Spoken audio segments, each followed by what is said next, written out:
Hello everyone. We'll just wait for everyone else to join and then we can give it a start. I hope I'm audible. Yeah, I think.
Hi Rohi. Hello. I hope you can hear me right. So let's just give me 1 minute. I'll start sharing my screen. So I'm just trying to start my notebook. Give me 1 minute.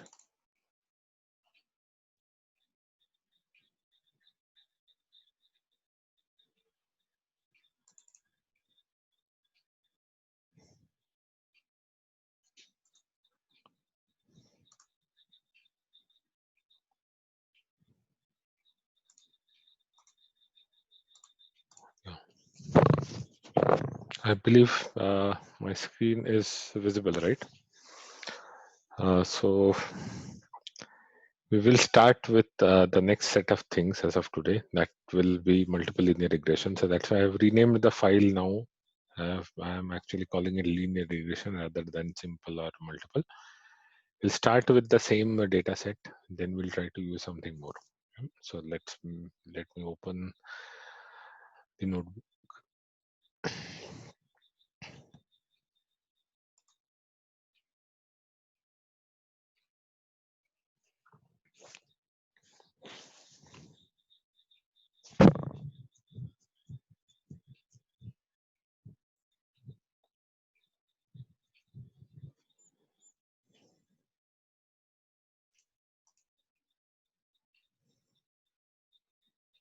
Seems it is taking some time.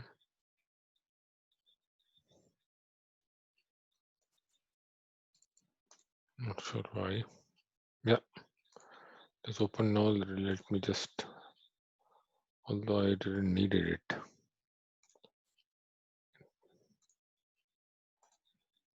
Restart, I can restart the kernel. Give me 1 minute. I don't need all of this to run because I think I can run them once. Just a moment. I run all. It will not take much time, right? So let's just wait for 2 minutes and let it entirely run and then we can carry on. So we will start with multiple linear regression. Meanwhile, when this is running, right, let's try to what can I say? Let's try to look into the theoretical aspects of it. Yeah? So let's just do this. Right.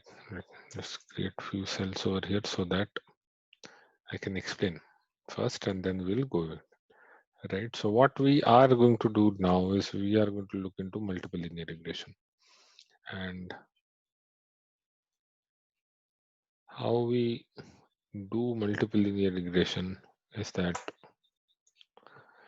we now don't have a two-dimensional way, right? So earlier we were doing a 2D kind of thing where we had an x-axis, we had a y-axis. So this was my feature and this was my target, right? So what we were doing is, let's say we were drawing a line like this. Okay, now we will not be able to visualize.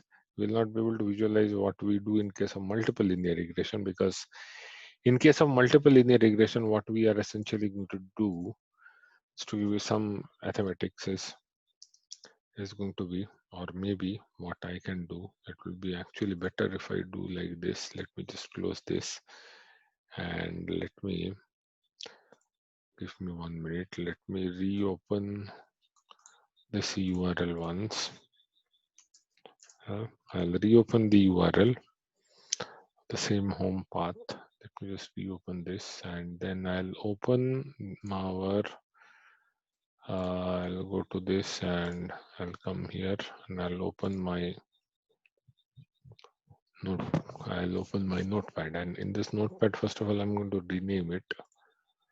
I'm going to rename this as 13th of August. That's today's date. And then what I'm going to do is that let's try to write down what is happening with multiple linear regression. So multiple linear regression, I'm going to call it MLR, multiple linear regression, or multiple linear regression, are use cases or scenarios where we have multiple features to consider, right, to find out the relationship or effect of each of these variables. Okay, each of these variables onto each of these variables on the target variable, right? So in our example of advertisement data that we have used to perform simple linear regression, it was evident during EDA itself, right? EDA itself, that TV feature has the most effect on sales quantity, right? That is the reason why it was used, and hence we were able to do a simple linear regression. But however, there will be real life business scenarios where multiple features will affect the estimated outcome, right? So some of the examples we have already seen earlier, right? Example, the price of a house. The price of a house will not only be dependent on the size of the house. That's one factor, right? That's one factor on which the price of the house is dependent. But there are other factors. The example, is there a good road beside the house or not, right? Are there hospitals nearby? Are there schools nearby, right? Is the area developing or not? Do we have, let's say, public transport or not? So these are like practical scenarios where you have a lot of variables which practically or which pragmatically at that situation impacts the output variable, right? So that's exactly what is the need of doing a multiple linear regression. The only challenge with multiple linear regression is that we have to imagine the best fit line, okay, to exist in a multi-dimensional space, since we cannot visualize, as human beings, we cannot visualize any setup more than 3 dimensions. Okay, what I mean by that is, let's say I have in this advertisement data set itself, right? I have 3 features and 1 target. All right. So if I try to draw this, okay, and the diagram is going to look something like this. I'm going to draw a very bad diagram now. So let's say Y is going to be this one, okay, and then I'm going to take a different color to draw the rest of the 3 axes. Maybe this is one axis which represents one advertisement. This is one axis, right, and this is another axis, right? Now, what is the intention over here is that, let's say this is my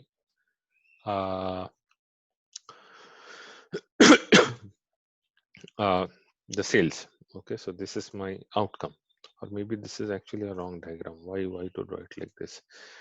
Let's do it in this way. This is my outcome, okay, which is my y, and then I have other x's which is falling like this. So this is 1x, this is 1x, right, and this is 1x. Okay, let's imagine this is how we can try to draw the diagram, because ideal condition, this is the one that we can clearly visualize. We can only visualize as human beings until three directions, right? But in this case, I have four, right? So let's say this is the fourth one, right? So I would like to take a combination. I would like to take the effect of TV as well as radio, as well as the other one, which I cannot recall right now. We'll see in the data set soon. So we have TV, radio, and one another advertisement channel, which we need to consider, right, to find out what is the effect on the outcome variable. So the outcome variable effect has to be estimated by means of all of these three. So in this case, what I'm going to call this one as x1. Okay, one of the features is called x1, the other feature is called x2, the other feature is called x3, right? So I have three features now, and I have one y. Obviously, in this case, I have one y. How am I going to postulate the formulation or the mathematics of this? So I can clearly say that y is now going to be estimated as a function of, let's say, theta 0 plus theta 1 x1 plus theta 2 x2 plus theta 3 x3, right? In other words, I can convert this into something like this. Y is equal to theta 0 plus summation. I cannot write the summation sign, that's why I'm doing this. Summation of, okay, I equal to 1 to n. Okay, I equal to 1 to n. I'll take a summation of t of I, right? I'll take a summation of t of I, ti multiplied by x I, right? I can also put multiplication signs over here. That will be easier for you to understand. So what we are doing is we're trying to find a simplified way in which we can represent this formulation, right?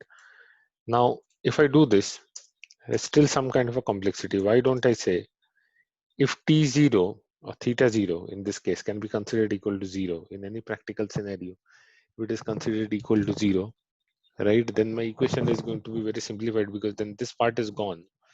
Okay, and I'm only left with the sum, right? But we have already seen yesterday by the example we took, or the analysis, or the discussion that we did at the end of the session, right? This is going to be very difficult, right? I mean, ignoring T0 is really impractical in many cases. In some cases, it is really practical. In some cases, it is impractical. I don't have any control on the use case. I cannot take a decision like this. So that's why what we can do instead is that uh, we can assume that there is a factor T0 which is multiplied by, okay, an unknown variable x0, right? Where if we consider x0 is equal to 1, okay, there is some feature which is always 1. Okay, I consider that as x0. This is just an imaginary feature that I've added over here, right? If that is the case, then I say t0 multiplied by x0 plus the summation portion, right? And I can take this and I can put it over here. Then clearly I can say y is equal to, I can simply put the summation sign now, and I can come back over here and I can say this is no longer 1 to n, this is 0 to n, right? So then if I expand this, my formula becomes t0 x0, which ultimately results as t0 only because x of 0 is 1, plus t1 of x1 plus t2 of x2 plus t3 of x3. So this is the mathematical way in which I can represent a multiple linear regression problem. So you can clearly see that it involves n number of dimensions, where n in our example is 3. So n is the number of features, right? N is the number of features which we have, right? Now, In this case, it is 3, so that's why we have created an equation like this. But it can actually go up to n. So that's the reason why we have put it something like this, right? So if I take this and if I try to visualize what is going to happen over here, okay, then ultimately I will get something like this. Okay, I'm going to get something like this. This thing that I've created over here, this is known as a hyperplane. It is no longer a line, right? It's no longer a line because a line is represented when you have 2 dimensions. In 2 dimensions, you can represent a line. The moment you go more than 2 dimensions, any point which you have in 3 dimensions is actually lying on a plane. Okay, that plane is defined by 3 variables: x, y, and z. Right? In this case, I have more than 3 variables. Let's say a, b, c, and d. So I have a hyperplane. I have some kind of an imaginary plane of data where this plane is actually the answer or the solution to my problem that I'm trying to map, trying to figure out the pattern or the relationship of a combination of x1, x2, and x3, which is putting an effect on the value of y. Right? So this is exactly what I'm trying to do over here. Right? And that's why we cannot visualize a line. You see how difficult it has become now. It is really difficult now because I'm not able to visualize this properly at all. Right? And that is a problem with respect to multiple linear regression. Simple linear regression you can visualize. Multiple linear regression, there is no way, unless you have a problem statement which is limited up to this. You have x1 and you have x2. In that case, you will be able to visualize. How? Because then you have a 3 dimension. You have a 3-dimensional plot. You have x, y, and you have z. Right? In this case, you can visualize. You have libraries in Python that you can use to visualize. But if it is anything more than that, you won't be able to visualize, because in case of a 3D, the plane is going to look something like this. Maybe this is a bad diagram. Maybe I am to choose the previous one. It's going to look something like this. Right, it's going to be a plane in 3D, but to visualize a plane in 4D or 5D or n dimensions is really impossible. Right, as of date, we don't have the mechanism. Right, we ourselves cannot visualize a world which is beyond the 3rd dimension. Right, so that's what it is. But this is the gist of the operation that we are going to do when it comes to multiple integration. This is the main thing. Right, we're going to take all the independent variables, all the features, or all the predictors, howsoever name you give them, and we are going to find their coefficients. Right, we are going to find their coefficients. We are going to find the slope at which each and every feature is inclined to. Right, so this plane that I've drawn over here is basically a combination of each line having one slope. So this plane is actually a combination of the slopes t1, t2, and t3. Okay, then the combination is creating this plane. Okay, let's say the name of the plane is p1. This plane is created out of the combination of t1, t2, t3, which are nothing but the coefficients in this case for x1, x2, and x3. And t0 basically becomes the intercept, just something that is lying on the y-axis. In this case, this should not be the point that I should have drawn. I should have drawn it here. Right, this is the point where the plane is intersecting with the y-axis, and this is somewhat a representation of the multiple linear regression, or otherwise this is one of the ways in which you can try to visualize and understand what is going on over here. Right, let me just clear all the drawings. Let me just clear this, and in this case what we are going to say, irrespective of the Python or R library that we would use, the intention is to estimate y basis n features x1, x2 until x of n. Right, so this is the set of n features which we are going to use to estimate the value of y for any unknown y I. Right, so irrespective of the library that you use, the intention is to estimate the value of y basis n number of features. Okay, hence the visualization is impossible, but the principles of OLS, the ordinary least square, and the gradient descent to find the local minima or to find the minima, but otherwise also known as AKA, also known as the cost function, remains the same, right? The only thing is the mathematics of the cost function and how it is calculated now is going to become a bit more complicated. That's all is the case, right? However, the principles that we have learned as of now, when we have done simple linear regression, are all the same and that we are going to do for multiple linear regression. There is no difference. So let's go back to our notebook. Let's come over here. I believe it has printed. So let me just start with this. Now we would try to model the sales quantity outcome estimation using all the features which we have in our data set, right? Which we have in our data set. This use case is otherwise, as I've explained, known as multiple linear regression, and we would make use of both sklearn and stats models library to perform this activity. Okay, there is one thing to note over here. Note, I have already told you, in case of SLR or simple linear regression, we had to add the constant, right? Or we had also to perform the reshaping of the data. Since now we already have ND data or n dimensional data or multi-dimensional data, we no longer need to perform this step manually. However, we may choose to scale the data to have a better fit line or model, right? Now let's come over here. Let's try to see what was the last point. I did 7, right? So I'm going to say 8.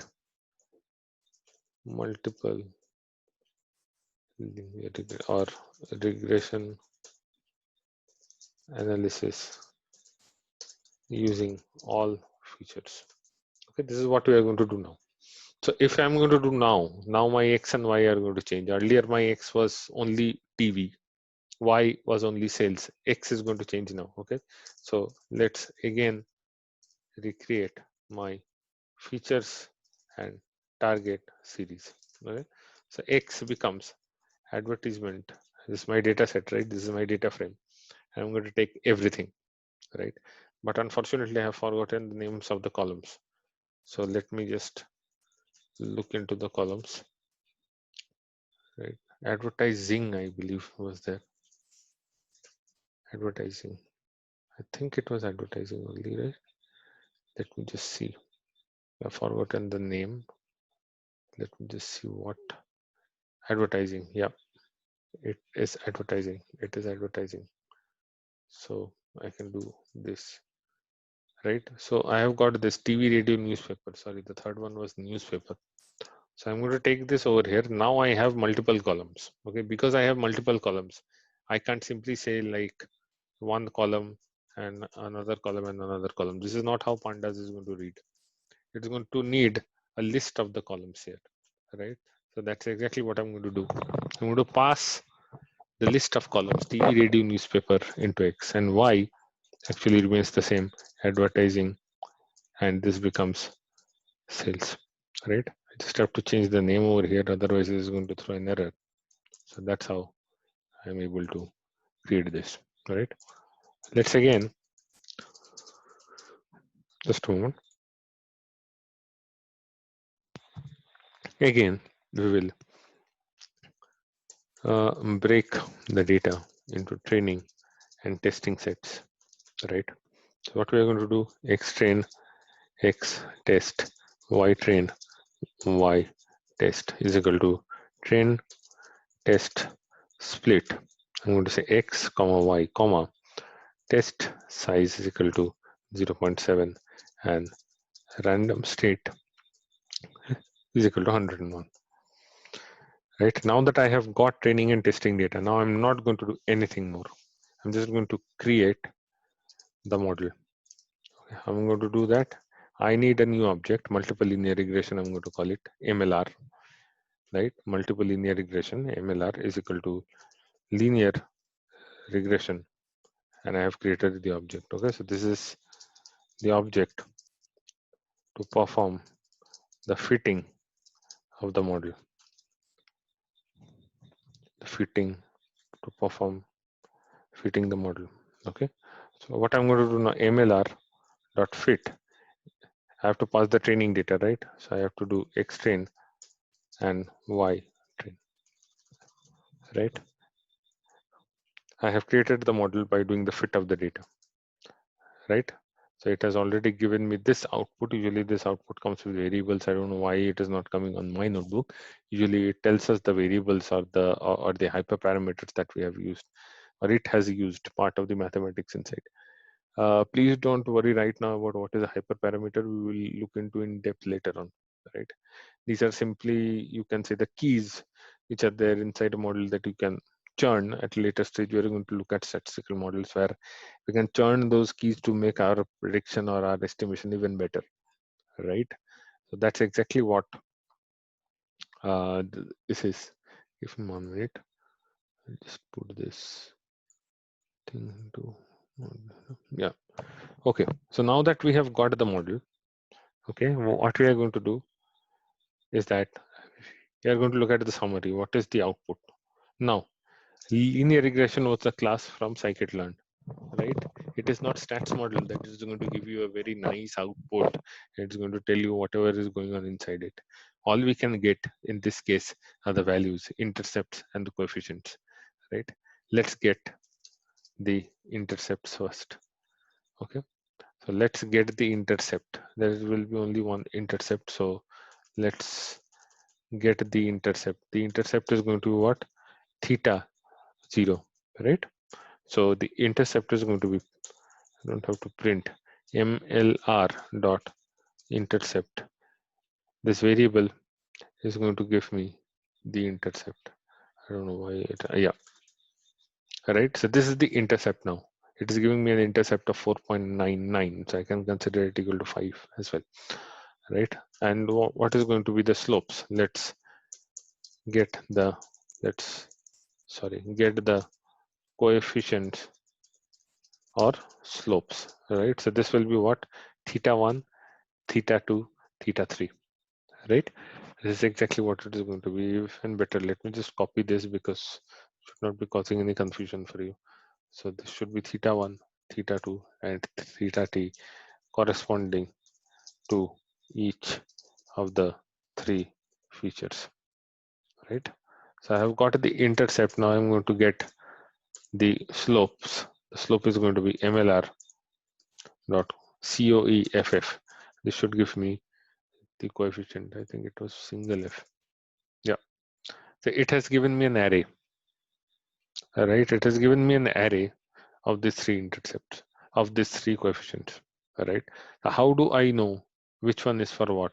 It is as simple as the order in which you have given the features here is the same order in which you get this. All right. So what I can do is I can simply take this value and put it into a series. Okay. I can simply take this and put it into a series, showing the coefficients in a better way. Okay, how can I do features is equal to this? I can say this is an np dot array. Okay, numpy dot array, and already this is already an array, right? So I'm going to simply say coefficients is equal to this, right? Now what I'm going to do, pd dot data frame is a command by means of which I can simply say features, comma, coefficients. Okay, so it should be giving me the coefficients, right? It should be giving me the coefficients and its values. Okay, Now you can see what is happening here. Okay, clearly you can see what is happening here. I can also, no, I mean, this is fine. We are able to understand. There are other ways of doing a better representation, but I believe we are able to understand what is going on. Right. So what is exactly, let me just quickly check if I've done this correctly or not. Give me 1 minute.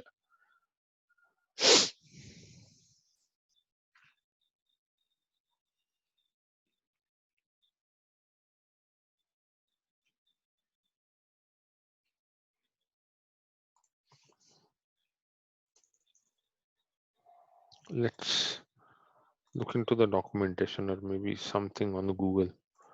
Okay. Nova, I'm going to say scikit-learn print features coefficients. Right. I'm sure somebody would have done it in a better way. Feature names of the coefficient using scikit-learn. Yeah, I think. Okay, there was one more. There was one more. Just saw one more. Let me just go back. Give me 1 minute. Yeah, this seems to be a very good example that they have done. They have used a list and a zip function. I believe that will be very good. Okay, so yeah, how do I zip them? How do I zip them? Close. Yeah, coefficient dictionary, the coefficient and the features. I believe we have done exactly the same, so there is no problem. Let it be. Yeah. So for TV, this is the coefficient. For radio, this is the coefficient. For newspaper, this is the coefficient. Now, how do I understand this? Okay, let's again take our text. Okay, why a text box? Let me just do it over here, right? So as per our out of box multiple linear regression model, okay, with all the features. I'm sorry, give me 1 minute, right? So as per our out of box MLR model with all the features, what we get as an output is as simple as sales quantity. Okay, I'm going to call this sales quantity so that we don't get confused that it is not the amount but the quantity n. This is approximately equal to, right? Approximately equal to, we are approximating. So I can say what is theta 0? Theta 0 is this one, right? MLR intercept, right? So 4.99 something. So this will be like 4.99 plus 0.054 multiplied by TV, okay, plus 0.1086 multiplied by radio, okay.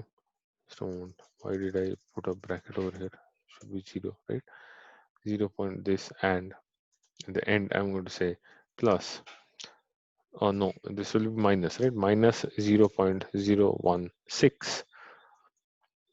Yeah, minus 0.01. So this is what, 3 digits, right? Why have I taken 4 over here? I can convert this to 109 just to have the sanity in place.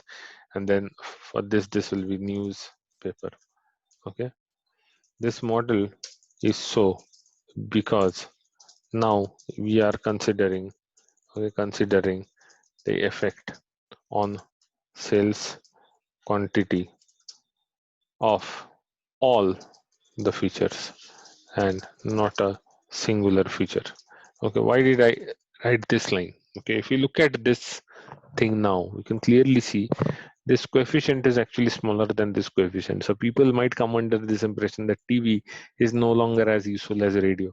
Obviously, people will see that this one is a negative thing, hence newspaper is adding actually a negative value, right? However, this does not mean that. This means that a combination, okay, a combination of all these three advertisement medias is going to cause the model with the coefficients which are shown here, okay, right? So this is what is the meaning of the model, okay. This is how we should be interpreting it. We should not be interpreting it in a way that, okay, this is, there's something wrong with it. Okay, that's fine. So we should not be interpreting the model in a way that we are doing something wrong, or the coefficients are wrong and so on, right? However, basis the implementation, there will be other ways in which stats model is going to figure that out. Okay, so these are the coefficients of the model. Now we can do a prediction also, and we can try to figure out what is going to be the case, similar to what we have done in simple linear regression as well. You see, we have done the prediction, and then we have found out the R-square score, right? We have found out the R-square score. So let's try to do that here as well. Okay, let's make the predictions using the test data. Okay, let's try to take the test data and do the prediction. I think there's some problem over here. Why? Oh, sorry. MLR predict. Sorry. Yeah. So I have done the prediction.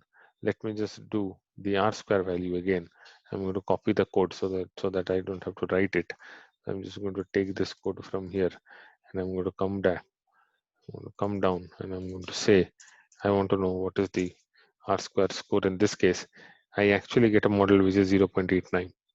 Okay, the R-square score is actually more than the previous one.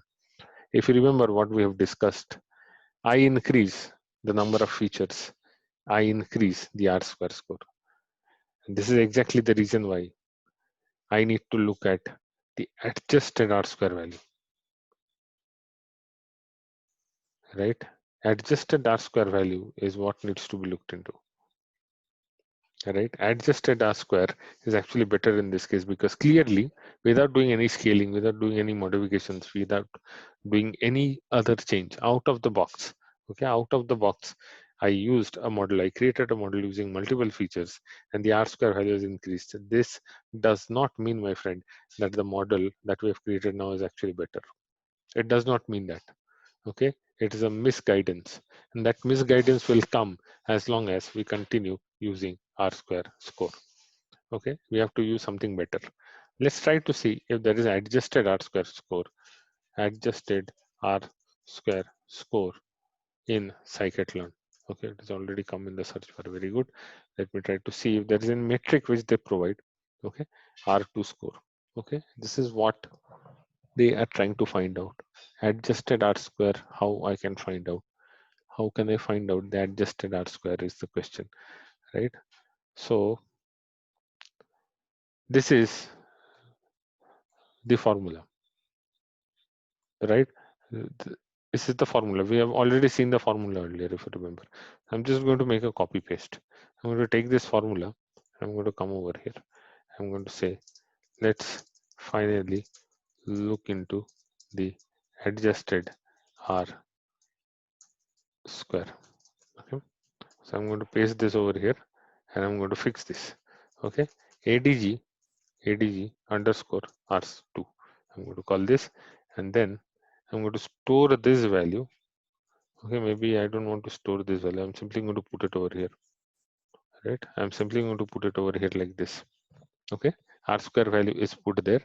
N, right? N is what? N is the number of features I have, right? N is the number of features I have. How many features I have? I have 3. Then this N is also 3. I have how many number of data? I have 200 rows, right? So this should be the adjusted R square. Sorry, I should have printed it. ADG R2, right? This is my adjusted R square. This is reaching quite equal to 1. There seems to be some problem. Let's try to find out what this is. Okay, I believe there is some problem in my understanding of the formula. Let me just quickly check what is the values of N and P, because there's something wrong over here. It should not be so accurate, right? So number of data points is N, and P is the number of explanatory terms. So I've just done the opposite. Okay, so this should be 200. Okay, and this should be 200, and this should be 3. Okay, and if I do an adjusted R square, now it comes 0.88. Okay, this is the right value. Okay, to find the model. Right. In my above case, can I find an adjusted R square? The answer is yes. I can actually find the adjusted R square in case of simple linear regression as well. In which case, this part is actually going to be 0. You see this formula, in this part, this p minus 1 is going to be 0 because my p is actually 1. So p minus 1 is 0, right? So 1 minus 1 is 0. Then I'm going to have n minus 1 divided by n. And then I am going to have this term here, over, right? This is clearly sum of squares. Sum of square of the residual, sum of square of the totals. This is clearly the formula that we are doing over here. Okay. So this is how we estimated the model. Now, let's also look at the stats model approach. Let's also look at the stats models approach to solve this matter so that we can understand what should be going on under the hood while creating a multiple linear regression model. Okay, in our case, right? So what we are going to do, we are now going to use stats model. Do we have training and testing data? The answer is yes. We already have the training and the testing data, right? We just have to take the data and we have to fit. Okay, just have to take the data and we have to fit it. Okay, so what we are going to do is that I'm not going to do in training and testing in this case. I'm going to make my life very simple. I have X. Okay, if I just print X, I have the data. This is just a data frame, and I have Y, and I'm going to take the data. I'm going to look into this. This is also a series, right? So what I'm going to do is that I'm simply going to fitting the model or the ordinary least square model with stats models. Okay, I'm going to make my life simple, and we are going to come to know how I'm doing this. I'm simply taking an OLS or multiple linear regression SM, okay, multiple linear regression using stats models, and I'm going to do SM. I think I imported it as SM only. Let me just quickly check back because otherwise I'll get an error, right? So I believe yes, stats model API was imported as SM. Very good. So I'll take this as SM and I'm going to call again that OLS function, right? OLS function, and then I'm going to do a fit, right? Inside the OLS, what I'm going to do now, okay, look at this trick. This trick is really, really very good. I'm going to use a variable called formula where I'm going to enter the formula and then I'm going to say data is equal to what? Okay, I must have some data and then I'm going to use it. So I have X and Y. I'm not going to use that X and Y anymore. Advertise just a moment. Let me just see what is advertising. Okay, yeah, I'm actually taking the entire data. Okay, I'm taking the entire data and I'm simply going to say sales is a function. Okay, sales is a function of TV. Okay, sales is a function of TV plus radio plus newspaper. I'm going to put this inside single quotes. All you need to ensure is that the naming that I have used, okay, the naming that I've used over here for the columns, right? The naming that I've used for the columns, it should be matching exactly with what you have in the data set. So TV is in caps, radio in camel case, newspaper in camel case, sales in camel case. If I do this, the model will be ready. Okay. If I do this, the model will be ready. I think there is some argument it is asking for. What is the argument? Let me see. I believe I have made some error. Oh, yes. This should be small. For multiple linear regression, this should be small. It should be small, right? Let me see. Let me just see what I have done. Oh yes, of course, yes. I have to import another model. I have to import another formula. This is wrong that I've done. I have to import another formula. The out of the box stats model will not work. I'm using a different version. So let me just mark this clearly over a statistical inference white box solution for single or simple linear regression. And I'm going to do something like import stats models dot I think it was formula.api as SMF. This is just a different stats inference model, which is also a white box solution, okay, specifically for multiple linear regression. It can be used for simple linear regression as well, but there is an advantage of doing this. The advantage is as simple as we can clearly define this function, and now we can use this. I think this should work now. Yeah, it has worked. What I can do now is with this API, let's get the summary. Okay, let's get the summary of the approximation, right, or the estimation that we are doing using this formula. Okay, so what we are going to do, you know that already, right? MLR underscore SM, and we're going to take, let's say, summary, and we're going to print it. The moment I print the summary, now this is a bigger summary, right? But I have got a very good model using the entire data. Okay, that does not mean I have really very good model. We have to verify this, then we'll come to know. Look at this R squared. R squared is really high, so it's adjusted R squared. This is a good sign. This is a very good sign. Using the entire data set, which I've not done in the earlier case, right? Using the entire data set, I was able to get a very good model. This clearly means that 200 number of rows in my case does not consider or does not take into account all the variations if I'm going to divide it into 70-30 principle, which I did using train test split, right? This is a clear indication. If I want to use the out of the box sklearn thing, the API, and I want to productionize this, I should have more data, right? This is finding number one. Finding number two, the probability is really very, very low. E to the power minus 99, very, very close to zero. It means I can clearly reject the null hypothesis. There's something going on over here. And using the least squares method, dependent variable sales can actually be estimated by these three features which I have, or these three predictors which I have, right? Now, let's try to look into these things. So I have a coefficient for TV, I have a coefficient for radio, and I have a coefficient for newspaper. This is almost matching, okay, almost matching with that I have in my sklearn model, as well as the intercept. It is almost matching. It is not exactly same. If you try to compare this, if you try to compare this with the sklearn model that we have created, you'll come to know that these values are almost matching. They will not be an exact match. We have done two different things here, right? We have taken the entire data for stats models because we just want to see how good the modeling can fit. And then we can also look into this p values. You see the first three p values are very nice. They are very well less than zero, but the fourth one, okay, the fourth one is not really less than zero, which means in this case, if I consider newspaper, I'll not be able to reject the null hypothesis, right? This is the advantage of using this summary function, the regression results like this.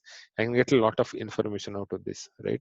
So clearly my intercept TV and radio, this combination is really proving helpful. It has somewhat error in case of the intercept, but it has negligible error for the rest of the cases. But if I simply look at the p-value, clearly these three variables, or these three things are actually the best. So theta 0 plus theta 1 x1, x1 is TV, and theta 2 x2, x2 is radio, is really going to give me a very good model. But that I've created this model with three variables, I'll get everything, right? Now what if, just for fun, I remove this and I take this line again. Okay, I take this line again and I do a modeling without the newspaper, right? So what happens? What if I do not use the newspaper feature in my MLR? Okay, right? Then what am I going to get? MLR SM2. I'm going to call this MLR SM2. Okay, 2 dot summary. I need to look at the output, so I'm going to use a print function over here. I'm going to look at the summary that comes out of this model, and I can clearly see now I have a far good model, although the R square has not changed. The R square has really not changed. The probability value has even decreased more. This is a better model than the previous one, right? The probability, earlier case it was e to the power minus 99. Now it is e to the power minus 100. It has increased, or the p value here has actually decreased. The lesser the p value, the advantage here is, right? The coefficients may not have changed much. It's almost the same. But look at the p value. This column is really interesting now. It is really very good, and the combination, this three combination is really good, right? Again, we can explain our model in the same way as we did in the earlier cases. So I can say sales is equal to 4.63, okay, plus 0.054 multiplied by TV, right, plus 0.1072, okay, multiplied by radio, right. This is going to be my model. Let me copy this. Okay, let me copy this. Okay, let me copy this from here. I'll copy this so that I can paste it over here as well, so that I don't have to type again. Let me just close this and come over here, and I'm going to paste this. And what I'm going to do by pasting this is that I'm just going to tell you what is going to be the advantage of this. So using this model, uh, we can also do predictions. We don't really need a test and training kind of a data, but we did that so that we can test our model ourselves.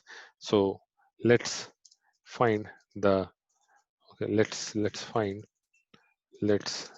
the estimation using some random values of TV and radio ad investments. Okay, so what I'm saying is, let's say I have, let's say I will invest, okay, USD, okay, or USD $1,000, okay, $1,000 in radio, and USD $2,000 in TV. What would stone? What would be my sales then, or the sales quantity then? Then what I'm going to do, I'm going to replace a radio with one. Why? Because if you look at the scale of the data, let's again go back to the definition of the data. The definition of the data says the budget is in thousands of dollars, right? See this line, budget is in thousands of dollars already. I have to maintain the scale. So in this case, radio value will be replaced by one, TV will be replaced by two, and I'm just going to print the sales. Okay. And what is the sales? The sales also has a scale, right? Scales is what? Thousands of units, right? So I'll just come down and I will say sales multiplied by 1000. This is my output, okay? Or I can even say round and comma 0, and I'm going to do this, right? So clearly I can also do an integer out of this so that it prints well.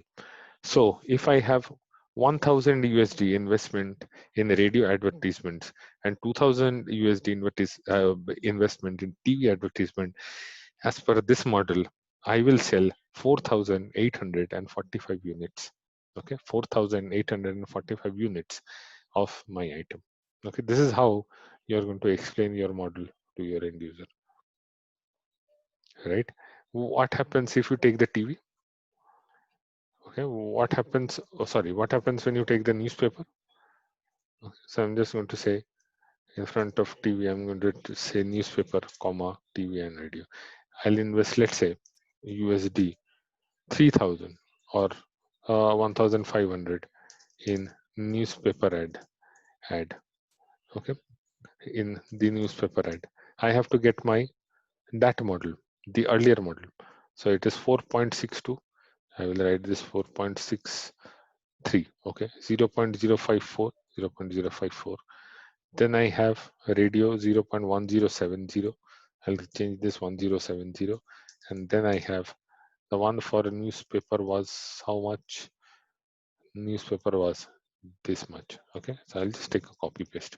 I'll just take a copy paste and then say newspaper. I'm going to invest what? 1.5. Everything else remains the same, and I'm going to do a run. Approximately, it is the same result. Okay, so this is how you can compare your output. Okay, this is how you can compare your output. It's really easy. You simply take the values from here and you put it over here. Okay, you simply take the values from there and you put it over here. Let me just do this just before we close the session. This will be a very interesting thing to do. So I'll just take the values from this and I'm going to put it over here. Then the third one was how much? 0.1070. Yeah. And then I'm going to print this. This is 4841 now. Okay. What is the latest value? 6309 and 544. And this is 1072. And I print this. This gives me 4847, right? So if I don't consider clearly, okay, if I do not consider the newspaper advertisement, I will be selling 6 more products, right? If I don't consider newspaper advertisement, I'll actually end up selling 6 more products approximately, right? Considering only TV and radio ad, I'll sell 4847. Considering all the channels, I'll sell 4841, right? Let's make an end here. We will close the session. I will share the video. If you have any questions, please do let me know. Yeah, I'll share the materials as well. We will continue in the next session which we have. Thank you so much. Thank you. Good night. Thank Thank you. you. Thank you. Good night.